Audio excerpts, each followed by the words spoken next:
Ассалаумағалейкум. Мына Ваххабит ұстазға қараңыздар. Бұл өзін керемет ғалым санап, халықты адастыруда шайтанның азғыруменен. Осы сияқты ақымақ, мисыз, білімсіз, надандар халықты адастыруда. Мынаның жасап отырғаны кіші дәрет емес, керісінше бұл кіші дәретті мазақ етіп отыр. Дәрет алуға жарты стақан суды ғана аяғандықтан. Аллах Құранда Аллах тазаланып жүретіндер жақсы көреді дейді. Ал мына дүмшенің істеп отырғаны тазалану емес. Керісінше денесіндегі кірдің бәрін жуып тастаудың орнына денесіндегі кірді қайтадан денесіне езіп жағып отыр.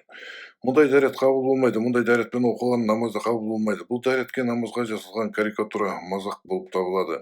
Мұндай ақымақтар дәретке суды аяйды да туалетке барып дәретке отырғанда 200-300 грамм дәретін унитазының бачагындағы 10-15 литр сумен ағызып жібереді. Ал душқа түскен кезде ыстық су аққанша суық суды аямай ағызып қояды. Егер ваннаға түсетін болса, жүздеген литр суды канализацияға аямастан ағызып жібере береді. Сондықтан осындай дүмшелерден аулақ болыңыздар. Дәретке қанша су қажет болса, сонша сумен жуыну керек. Денедегі кірден арылу үшін. Сондықтан, мұсылмандарым, байқаңыздар, егер шындықты іздесеңіздер, менің islam.kz сайтыма кіріңіздер, менің видеоканалыма жазылыңыздар. Менде бар информация басқа ешқай жерде жоқ. Тек менің сайтымда ғана шындық қана жазылады. Мен Аллахтан қорқам, сондықтан тек шындықты ғана айтамын.